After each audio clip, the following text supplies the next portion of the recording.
Un chien ramène un petit animal de la forêt, des mois plus tard, son propriétaire découvre ce que c'était.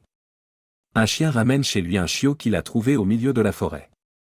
Des mois plus tard, le propriétaire découvre que l'animal n'était pas ce qu'il pensait. Quel était cet animal? Cela vous rend super curieux? Si oui, laissez votre like, abonnez-vous à la chaîne et passons à la vidéo. L'histoire d'aujourd'hui se déroule en Pologne, un pays d'Europe de l'Est, et a été racontée par un homme nommé Niki sur un forum internet. Niki possède un chien nommé Milo, qui est un Labrador Retriever. L'homme a le privilège de vivre près d'une forêt et il a même l'habitude d'aller se promener dans la nature avec Milo. Un jour, Niki se réveilla en ne se sentant pas très bien et laissa Milo se promener seul. C'était un chien très intelligent et il connaissait parfaitement le chemin du retour. Le Labrador était ravi lorsque Niki ouvrit la porte d'entrée. Il ne savait pas que son chien reviendrait avec un cadeau qui deviendrait très spécial dans sa vie. Loin de chez lui, le Labrador trouva un chiot et le prit délicatement dans sa bouche pour marcher vers la maison. Milo arriva avec le chiot dans la bouche, le déposa doucement à la porte et se mit à aboyer. Niki savait que lorsque Milo aboyait, c'était pour lui faire remarquer quelque chose. Comme son ami avait l'habitude de lui rapporter des présents en revenant des bois, il se dirigea vers la porte pour voir ce qu'il avait apporté. En s'approchant et en regardant le tapis, il fut terrifié par ce que son chien avait ramené. C'était quelque chose de totalement différent de tout ce que l'animal avait rapporté auparavant. L'homme s'approcha et, en regardant bien, il était bouleversé en pensant à la façon dont quelqu'un avait eu le courage d'abandonner le chiot. L'animal semblait si fragile que Niki ne pensait pas qu'il survivrait longtemps. Milo s'assit et observa chaque mouvement de son propriétaire avec attention. Il prit le petit animal dans ses mains et commença à l'examiner pour voir s'il avait subi des blessures dues à son chien le prenant entre ses dents pour le ramener à la maison. Le chiot était si petit qu'il pouvait tenir dans le creux de sa main. Soudain, l'animal fit quelque chose qui surprit beaucoup l'homme. Lorsqu'il entra en contact avec Niki et sentit sa main chaude, il se blottit comme s'il appréciait d'être là.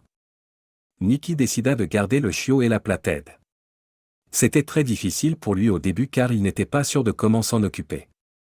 En effectuant une rapide recherche sur Internet, il trouva sur un forum quelques conseils pour prendre soin de chiots aussi petits que celui-ci.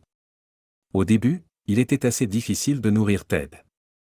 Il utilisa un petit biberon spécial, quelque chose comme un biberon de bébé, mais il n'avait pas beaucoup d'habileté. Niki construisit un cadre en bois, le recouvrit de tissu confortable, et acheta un radiateur réglable qui faisait aussi office d'incubateur. Au cas où vous ne sauriez pas ce qu'est un incubateur, c'est essentiellement une structure qui fournit au chiot un environnement avec la température idéale pour rester au chaud et à l'aise. Cela faisait partie des expériences de la vie de Niki qu'il n'oublierait jamais. Pendant les premiers jours, il préférait dormir à côté de l'incubateur et se réveiller pratiquement chaque fois pour s'assurer que tout allait bien. Cependant, ce n'était pas seulement Niki qui s'occupait du chiot. Milo était là comme une babysitter, couché à côté de la structure, le léchant comme s'il était son chiot.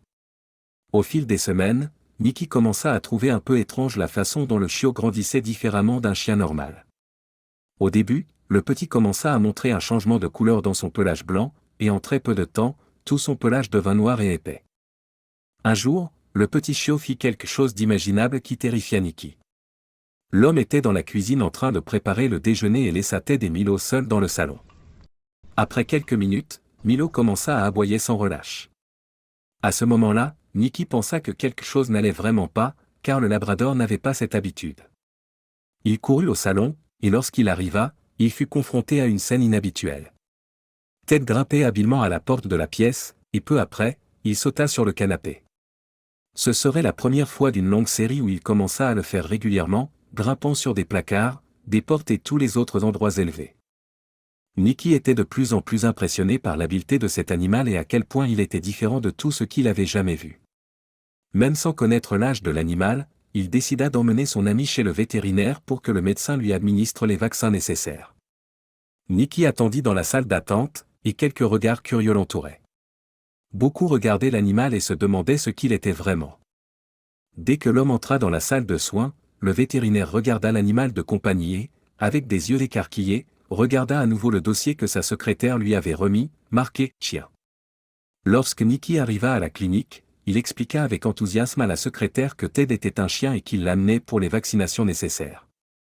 Cependant, l'homme découvrirait dès qu'il franchirait la porte que ce n'était définitivement pas un chien, ni même un chat, mais une espèce différente.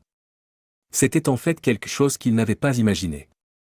Le vétérinaire, après avoir analysé le dossier et fixé pendant un moment l'animal qui était sur les genoux de Nikki, commença à rire.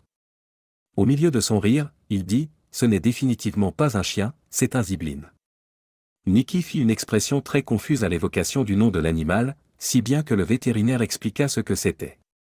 Cet animal est connu sous le nom de zibeline, c'est un animal sauvage très rare. De plus, cette espèce se trouve principalement dans une certaine partie de l'Europe et dans certaines parties du nord de l'Asie.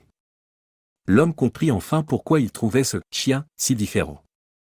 Il raconta au vétérinaire comment il avait été trouvé et qu'il ne restait pas en place. Le vétérinaire expliqua qu'il n'y avait aucune possibilité pour Nikki de le contrôler ou de l'arrêter car c'est dans sa nature d'être espiègle, et à mesure que l'animal grandirait, il finirait par casser tout ce qu'il avait chez lui. Nikki reçut le conseil d'emmener Ted dans un endroit où il s'occupait des animaux sauvages, mais l'homme était déjà tellement attaché à l'animal qu'il ne voulait pas du tout s'en séparer. Avec le temps, ils devinrent de bons amis. Même Milo était heureux que Ted fasse partie de la famille. Nikki réfléchit longuement à la question de savoir s'il était juste de garder Ted avec eux. Lorsqu'il rentra chez lui et fit quelques recherches supplémentaires sur son petit ami, il fut certain de ce qu'il ferait. L'homme fut choqué lorsqu'il découvrit que ces animaux étaient très précieux pour certaines personnes. Malheureusement, certains chasseurs mettent fin aux vies de ces animaux pour produire des manteaux avec leur peau et les vendre à un prix très élevé. Nikki décida qu'il resterait avec Ted. Il le verrait grandir, le nourrirait et prendrait soin de lui, juste imaginer la faim que l'animal pourrait avoir le terrifiait. Le corps de Ted était couvert d'un pelage très brillant et magnifique, il serait certainement une cible facile pour devenir un manteau. Après quelques mois, Nikki opta pour un cours de dressage d'animaux afin de mieux contrôler Ted. Son comportement s'améliora considérablement, et même s'il était espiègle, il obéissait aux ordres de Nikki. L'homme l'emmène généralement se promener dans la forêt avec lui et Milo. Ted aime beaucoup grimper aux arbres et y reste longtemps, mais revient toujours vers Nikki. Sans Milo, Ted n'aurait sûrement pas survécu abandonné au milieu des bois, et Nikki n'aurait pas fait cet ami si spécial. C'est vraiment incroyable comme les animaux sentent souvent qu'il y a quelque chose qui ne va pas et agissent immédiatement.